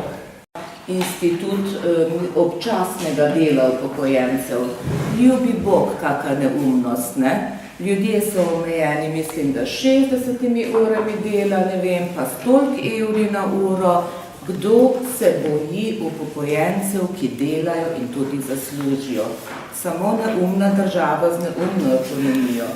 Ne? Ker človek, ki dela, plačuje davke, bolje troši, to še ne ekonomisti vemo, da je na osnova ekonomskega cikla. Ne? Tako da to je bila res ena, tudi morda lahko ena pobuda, ki bi jo lahko izrazili, naj za božjo voljo ne omejujejo upokojenih ljudi pri, ne glede na to, ali so to obrtniki, ali so to profesori skozi avtorske pogodbe. Ne govorim o statusu upokojenca, govorim preprosto proti omejevanju dela starejših. Ne? To, no, torej te pobude na zakonodajo oziroma kritike so bile upravičene. Po drugi strani je pa rada prispevala tudi eno pozitivno misel, ki jo vsi poznamo, ne, dr. Kranjčeva, 32 let pravzaprav Univerza za tretje življenjsko obdobje res intenzivno sodeluje v tej srebrni ekonomiji. Ne. Naši mentori, ki prihajajo izza kateder rednih univerz, pravzaprav stopijo takoj v nadaljne delo. Ne, sploh nimajo tega upokojitvenega šoka, mogoče imajo šok sem zato, ker doživijo 70 glavo množico navdušenih, motiviranih študentov, ki jih v rednih fakulteti niso srečali in tako naprej. Torej, mentori upokojeni dobijo to novo priložnost za vključitev delo, pa ne na ljubljanski, na mreži, v vsej mreži slovenskih univerz za tretje življenjsko obdobje. To so skromna sredstva, to ni, gre pa bolj za to prenos znanja, socialna vključenost, ohranjanje stika svojo stroko in ne vem, še veliko drugih momentov. Drugi, ki bi ga mogoče poudarila, so te študenti sami univerze za tretje življenjsko obdobje, ki si skozi neko organizirano strukturo, v tem primeru je to univerza za tretje življenjsko obdobje, zgradite neko novo profesionalno, polprofesionalno pot. Gospa Mirjam Bevc-Peresuti vodi na nacionalni ravni delovno skupino za zagovorništvo izobraževanja in družbenega delovanja starejših. Gospa Lada, zdaj sodelujete v tej skupini novinarjev, kolegice, so mentorice v računalniškem izobraževanju. Mislim, teh vlog je nešteto, so seveda bolj ali manj prostovoljne, se zavedamo, ampak vendarle je neka možnost nadaljnega učenja, nadaljnega vključevanja v družbo. Tako da ne bom zdaj predolga, da še drugim dam besedo, ampak mogoče ti dve misli bi posebej izpostavila. Hvala lepa. No, in tam veliko govorimo o sivi ekonomiji in lahko samo rečem, da je ta tema neskončno pomembna, neprimerno bolj se o tem govori in se Evropska komisija tega zavedajo, kot to pride v Sloveniji. To je problem. Ne? Skratka, imate eno fantastično nišo, ki je v Sloveniji ne razdelana, nedodelana in gospod Gričar, oziroma profesor Kranjc, fantastično temu ste odprli in jaz samo apeliram, koristite jo, veliko boste naredili. Pogosto sem se spomnila na prva leta svojega službovanja na Jani. Takrat je bila urednica Bernarda Rahovec, ki je bila edina dost pametna, da je dala narediti eno raziskavo, kdo Jano bere. In ko je dobila rezultate, ni verjela, je dala narediti še eni drugi, takrat pač na voljo organizaciji, da je to raziskavo naredila, ampak rezultat je bil enak. Jano je takrat bralo 98% žensk, ki so imele končano, ampak v glavnem tudi nekončano osnovno šolo. To je bilo leta 1965. Zračunajte si, da bi to bilo zdaj 50 let nazaj. Ne? So bili ljudje, to so bili v glavnem ženske, ki so bile z današnjega pogleda gledano neizobražene. Mogoče danes situacija drugačna. Veste, z mladimi pa tudi vidim, zelo veliko ljudi ima magister gor napisan pa tako naprej. Mi tukaj danes poslušamo stvari, ki so namenjene v glavnem ljudem, ki so izobraženi. Moramo pa vedeti, in to jaz govorim iz te izkušnje, vseh teh številnih, ki sem jih vozila, to so neizobraženi ljudje. Neizobraženi ljudje, ki nimajo nobene kakšne velike penzije, nimajo. in nimajo tudi nerazvite, bi rekla, v tem obdobju, ki so v penziji, nimajo razvite ene, kako bi rekla, latentne želje po spoznavanju novega. Kaj šele po kakšnih intelektualnih pogovorih. Njihova prva reakcija, ko pridejo tja dol, je, kje pa je slovenski program na televiziji v sobi. In sem rabila precej časa, da sem ugotovila, kaj pravzaprav te ljudi zanima. Zdaj, zakaj vam to vse skupaj pripovedujem? Zato, ker mislim, da govoriti o nadaljevanju svoje kariere, ustvarjanju nove kariere v tretjem življenjskem obdobju, to je stvar, ki velja za izobražene ljudi. Za tiste, ki so kolikor toliko, ki znajo čitati, ki jih kaj zanima, ki niso že v svojem poslu bili nekje daleč podrejeni v svoji službi, ki so jih zatolkli v službi, kako danes govorimo, da jih v osnovni šoli zatolčajo mlade, ampak ki so opravljali tista dela, ki niso imela nobene zveze z intelektualnim življenjem, ki so se zadovoljili z branjem najslabše vrste časopisov, ne bom jih omenjala, sami veste, kakšen je rumeni tisk, in z gledanjem televizijskih nadaljevanj. Žal je velika večina vsega tega, kar sem jaz prepeljala, jaz ne govorim zdaj o celi Sloveniji, ampak o teh, ki sem jih vzela. To so preprosti ljudje. Zdaj opisano. To so funkcionalno nepismeni ljudje z najmanjšimi penzijami in pri njih je zelo, zelo pomembno, kako bodo pridobivali svoje preživetvena sredstva, to, kar je nekdo rekel. Ne se boriti za večje penzije, ampak za delo se borite. In obrnem ta pogled na delo, ni treba, da študirajo, ni treba, da se izobražujo, pa kar ste vi lepo povedali, zdaj si pa telefonirajo z enega hriba na drugega. To se pravi, da so se učile, ne? Če smo že pri učenju. In digitalna revolucija je za vse. Lahko zdaj bežijo v Turčijo, lahko bojo potem ali v Bosno, lahko bojo potem šle v vzhodno Turčijo, kjer bo socialno razvitost še mogoče malo bolj v zaostanku, ampak ko pridejo domov, so pa v digitalni revoluciji. Pa morajo se obnašati ali pa živeti tako kot drugi, kot mi vsi. In srebrna ekonomija ni zamisel nekih intelektualcev. Srebrna ekonomija je zamisel neke generacije. Tisti, ki so brezposleni, tisti, ki ne grejo na trg dela in tisti, ki izstopajo iz trga dela, kaj bojo počeli naprej. Kako družbeni odnos je daj-dam. In družba ne more več ne prenašati, to je industrijska podoba, da imaš celo maso ljudi, ki se ti obesijo kot na klin odvisne žit. Ne mi pa penzijo dajo, ne pa penzije povečajo. Kdo, kateri bog jim bo povečal? Oni morajo družbi dajati za to, da dobivajo. Daj-dam je odnos družbeni, tudi za te preproste gospe. Omogočim seveda poudariti tistim, ki to želijo, ne glede na izobrazbo, da se nekje uveljavijo. To se ne bo zgodilo danes ali jutri, morda pa pojutrišnjem to trdno verjamem, da delamo predvsem za druge. Ta hip najbrž za nas res ne. Je pa prav, da to na določen način opozarjamo. Jaz sem bolj zgrožena in tukaj bi se mogoče malo bolj pomodila na tistem področju stereotipov, s katerim se mi starejši srečujemo v našem socialnem življenju. Naj bo to na sodišču, naj bo to v normalnih medčloveških odnosih s sosedstvom ali pa recimo ljudmi mlajšimi, ki so še v službi. Mislim, da tukaj bo treba veliko več narediti, da bo ta družba spremenila te stereotipe, s katerimi nas neprestano nekako obkladajo, mečejo v nas in tako naprej. Po drugi strani bi pa še poudarila nekaj, da smo starejši, kar nenadoma, kar pripravljeni prevzeti ali pa nalepiti nas je to etiketo, ki je priletela, odpisani. Nismo odpisani, mi se moramo na določen način tudi z našim srečanjem, čezmejnim e-sodelovanjem, kakorkoli to imenujemo, mi moramo izstopiti iz vrste in na stvari opozarjati. Vsak na svoj način. Jaz sem osebno zelo proti, da se človek vda v usodo in ne naredi nič, ker s tem ne pridemo nikamor.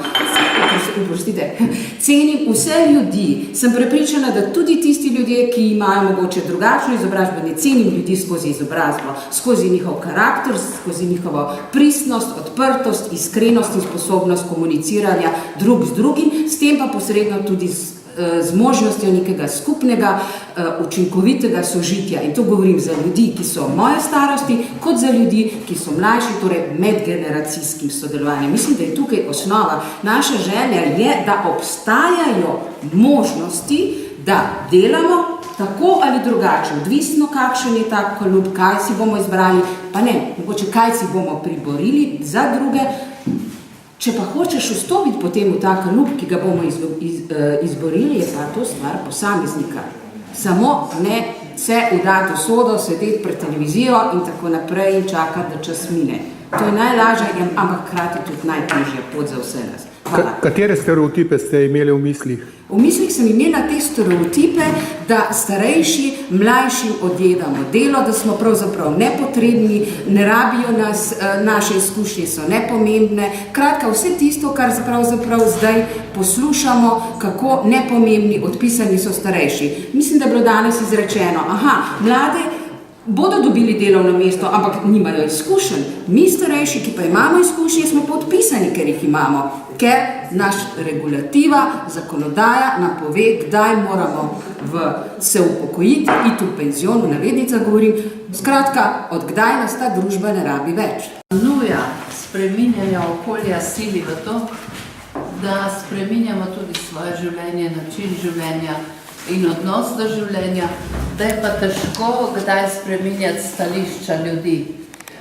Mislim, da tudi te gospe, ki smo slišali v primeru, ki grejo v Bosno, grejo rade na izlet, rade se družijo, se tudi učijo.